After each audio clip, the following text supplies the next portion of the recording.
दोस्तों हमारे चैनल दर्पण ज्ञान सागर में आप सभी का स्वागत है। तो सभी भाइयों को जय श्री राधे जय श्री कृष्णा। तो दोस्तों आज का प्रसंग है कि सबसे बड़ा पापी कौन है, स्त्री या पुरुष। तो वीडियो शुरू करने से पहले मेरा आप सभी से अनुरोध है, यदि आपने अभी तक हमारा चैनल सब्सक्राइब नहीं किया है तो प्लीज़ आप हमारे चैनल को अभी सब्सक्राइब अवश्य करें, क्योंकि आपका एक सब्सक्राइब हमारे लिए बहुत ही महत्व रखता है। दोस्तों ये कहानी बहुत ही ज्ञानवर्धक है।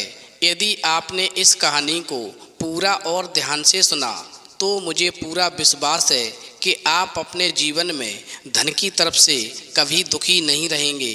लक्ष्मी मैया की कृपा हमेशा आपके ऊपर सदा बनी रहेगी। तो आ जाइए दोस्तों, कहानी को शुरू करते हैं। देखिए, एक बार भगवान बुद्ध ने अपने राजपाट से संन्यास लेने के बाद में अनेक क्षेत्रों और देश विदेशों और राज्यों की यात्रा की, और इसी प्रकार यात्रा करते हुए भगवान बुद्ध एक गांव में पहुँचे। अब दोस्तों, भगवान बुद्ध जिस गांव में पहुँचे वहां उनके पास में एक स्त्री आकर बोली, आपको देखकर के ऐसा लगता है जैसे आप किसी राज्य के राजकुमार हैं। दोस्तों, अब वो स्त्री भगवान बुद्ध से कहने लगी, क्या मैं जान सकती हूँ कि इतनी युवा अवस्था में आपने ये गेरुआ रंग के वस्त्र क्यों धारण किए हुए हैं और इन्हें पहनने का क्या कारण है। दोस्तों, उस स्त्री की बात सुनकर के गौतम बुद्ध जी उस स्त्री को बड़े ही विनम्रता पूर्वक उत्तर देते हैं। आप जानना चाहती हैं कि मैंने ये गेरुआ रंग के कपड़े क्यों धारण किए हैं, तो सुनो। मैंने 3 प्रश्नों के जवाब खोजने के लिए ये गेरुआ रंग के वस्त्र धारण किए हैं और संन्यास लिया है। दोस्तों, वो स्त्री कहने लगी, वो 3 प्रश्न कौन से हैं जिनके उत्तर आप जानना चाहते हैं। तो गौतम बुद्ध कहने लगे, सुनो। पहला, ये जो शरीर युवा और आकर्षक दिखता है जल्दी ही वृद्ध हो जाएगा। नंबर 2, फिर ये बीमारी से भी ग्रसित हो जाएगा। नंबर 3, अंत में ये शरीर एक दिन मृत्यु के मुंह में चला जाएगा। अब इस प्रकार इस बात में समाहित मुझे 3 प्रश्न यानी वृद्धावस्था, बीमारी व मृत्यु के कारण का ज्ञान प्राप्त करना है। इसी वजह से मैंने इस युवा अवस्था में गेरुआ रंग के वस्त्रों को धारण करके और संन्यास लिया है। अब तो दोस्तों, वो स्त्री जो थी गौतम बुद्ध की बातों से प्रभावित हो गई और उस स्त्री ने एक दिन गौतम बुद्ध को अपने घर पर भोजन के लिए आमंत्रित कर दिया। मगर दोस्तों ध्यान रखना, इधर तो वो स्त्री उन गौतम बुद्ध जी को अपने घर पर खाना खिलाना चाहती थी और उधर जल्द से जल्द सारे गांव में ये बात फैल गई कि गौतम बुद्ध एक महायोगी सन्यासी आज एक स्त्री के घर पर भोजन के लिए जाएंगे, जो बिल्कुल भी ठीक नहीं है। और फिर ऐसा सोच कर के सभी गांव वाले गौतम बुद्ध जी के पास आए और उनसे आकर के सभी ने आग्रह किया और कहा, महाराज ये स्त्री इस योग्य नहीं है, आप इसके घर पर भोजन करने न जाएं। इस स्त्री के घर पर भोजन न करें, क्योंकि ये स्त्री सही नहीं है। ये स्त्री पूरी तरह से चरित्रहीन है। अब तो दोस्तों, जिस समय पर महात्मा बुद्ध जी ने गांव वालों की बात सुनी तो गौतम बुद्ध ने कहा, इस गांव का मुखिया कौन है। अब तो गौतम बुद्ध जी की बातों को सुनकर के एकदम से मुखिया आ गए और गौतम बुद्ध जी कहने लगे, क्या ये सत्य है? क्या आप भी ऐसा मानते हैं कि आज मुझे जिस स्त्री ने अपने यहाँ पर भोजन के लिए आमंत्रित किया है वो स्त्री एक चरित्रहीन है। अब तो दोस्तों, गौतम बुद्ध की बात सुनकर के गांव के मुखिया ने कहा, हाँ महाराज, यथार्थ ये सत्य है, लेकिन अगर फिर भी आपको गांव वालों की बात पर विश्वास नहीं है तो मैं स्वयं भी शपथ लेकर कहता हूँ कि वो स्त्री सही नहीं है। वो बहुत ही बुरे चरित्र वाली स्त्री है। इसलिए सभी गांव वालों की तरफ से मेरा भी आपसे अनुरोध है कि आप उस स्त्री के घर पर खाना खाने के लिए बिल्कुल न जाएं। अब दोस्तों इधर तो गांव वाले सभी एकत्रित होकर के महात्मा बुद्ध से उस स्त्री के घर पर भोजन न करने के लिए आग्रह कर रहे थे और उधर वो स्त्री बुलाने के लिए आ गई थी जो सभी गांव वालों की बेतुकी बातें सुन रही थी। बेचारी क्या कर सकती थी, केवल मौन ही खड़ी रही। और इतना ही नहीं, उस स्त्री के पास तो अपनी सफाई में बोलने के लिए भी कुछ भी नहीं था। अब दोस्तों सभी गांव वालों की बात सुनकर के गौतम बुद्ध जी ने एक नज़र उस स्त्री को देखा और फिर उन्होंने मुखिया का दायां हाथ पकड़ करके मुखिया को ताली बजाने को कहा। दोस्तों मुखिया ने बुद्ध जी से कहा, मैं एक हाथ से ताली कैसे बजा सकता हूँ जबकि मेरा दूसरा हाथ आपने पकड़ रखा है।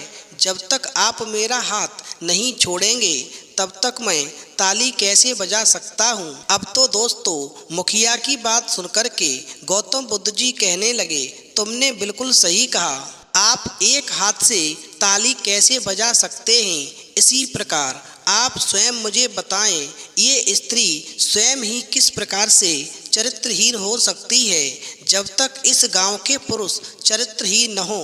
अगर इस गांव के सभी पुरुष अच्छे होते तो ये स्त्री भी चरित्रहीन नहीं होती। इसलिए ध्यान रखना, इस स्त्री से ज़्यादा पापी तुम्हारे गांव के पुरुष हैं जिन्होंने मिलकर के इस स्त्री को चरित्रहीन बनाया है।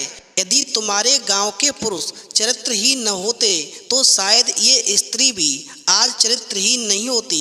अब तो दोस्तों ध्यान रखना, गौतम बुद्ध की इस बात को सुनकर के वहाँ पर खड़े हुए सभी पुरुषों की आंखें जो थीं शर्म से झुक गईं, क्योंकि ये बिल्कुल सत्य है कि अगर वहाँ के पुरुष भी सही होते तो वो स्त्री कभी चरित्रहीन नहीं होती। उस स्त्री के चरित्रहीन होने के पीछे जो भी कारण था वो इसी गांव के सारे पुरुष थे। गौतम बुद्ध कहने लगे, एक बात ध्यान से समझ लो, जिस घर या गांव में स्त्रियों का सम्मान नहीं होता उस गांव या घर से लक्ष्मी हमेशा के लिए चली जाती है। क्योंकि आज मैं तुम सबको 4 बातें बताता हूँ। इन 4 बातों को यदि आपने अपने जीवन में उतार लिया तो जीवन में कभी भी कोई कष्ट नहीं होगा और हमेशा धनवान बने रहोगे और आपके गांव की सभी स्त्रियां भी पवित्र बनी रहेंगी।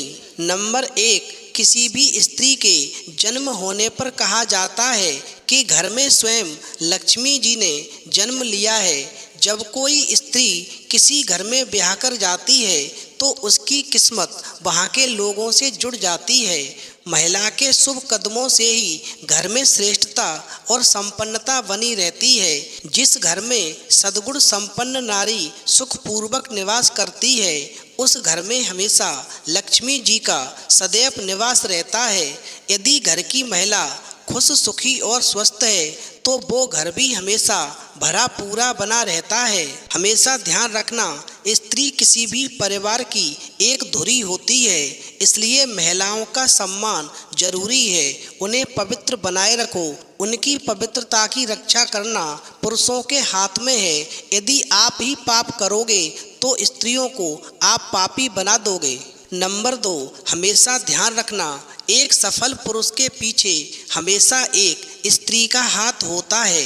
घर पर सदैव किस्मत मेहरबान रहे, लक्ष्मी जी की कृपा हमेशा बनी रहे तो इसके लिए जरूरी है कि एक महिला का सम्मान और आदर हमेशा बना रहना चाहिए। किसी भी घर की सुख समृद्धि में उस परिवार की महिला का खास योगदान होता है। एक सुलक्षणा नारी ससुराल और मातृपक्ष दोनों में उचित सामंजस्य बनाकर रखती है। इससे नारी की गंभीरता का पता चलता है। इसलिए हमेशा स्त्री का सम्मान करें। नंबर 3, एक स्त्री सिर्फ एक स्त्री नहीं होती, उसके जीवन में कई रंग और रूप होते हैं। वो किसी की बेटी, किसी की माँ, किसी की बहू, किसी की बहन और कई तरह के रिश्तों का समागम होती है। जीवन पर्यंत सभी रिश्तों का निर्वाह बहुत ही जिम्मेदारी के साथ करती है। दोस्तों, महात्मा बुद्ध कहते हैं स्त्रियां बहुत ही सहनशील और कर्तव्यशील होती हैं। इसीलिए स्त्रियों का आदर और सम्मान करना बहुत ही आवश्यक है। नंबर 4, गहने महिलाओं की सबसे प्रिय वस्तुओं में से एक है। जिस घर की महिलाएं खुश रहती हैं वहां देवताओं का निवास माना जाता है।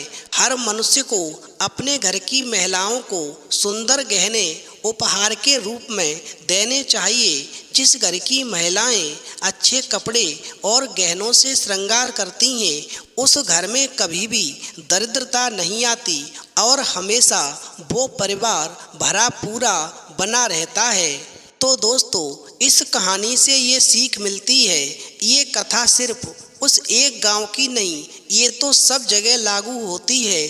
अगर पुरुष अपने आप को इतना नीचा नहीं बनाएगा तो स्त्रियों को ये सब करने के लिए मजबूर होना ही नहीं पड़ेगा। हर स्त्री को अपने मान सम्मान की परवाह होती है, लेकिन किसी न किसी मजबूरी या किसी परेशानी के कारण ही उस स्त्री को ऐसा कदम उठाना पड़ता है और इसके लिए हम केवल स्वयं को नहीं उस स्त्री को ही दोषी ठहराते हैं और यही कहते हैं ये स्त्री तो बहुत बड़ी पापी है। क्योंकि अगर स्त्री दोषी है तो उससे बड़ा दोषी पुरुष होता है जो उसको दोषी बनाने का जिम्मेदार होता है। इसलिए ध्यान रखना, किसी की मजबूरी या परेशानी का फ़ायदा उठा करके उसे कभी भी अपमानित करना या उसे चरित्रहीन बना देना भी सबसे बड़ा एक पाप होता है। इसलिए सबसे पहले अपने आप को सही बनाएं और उसके बाद में दूसरे के अंदर झांक करके देखें। तो दोस्तों, यदि आपको ये कहानी पसंद आई हो तो प्लीज़ आप हमारे चैनल को सब्सक्राइब अवश्य करें, क्योंकि आपका एक सब्सक्राइब हमारे लिए बहुत ही महत्व रखता है। तो इस वीडियो में इतना ही, फिर मिलेंगे एक नई वीडियो में नए प्रसंग के साथ। तब तक के लिए जय श्री राधे, जय श्री कृष्णा।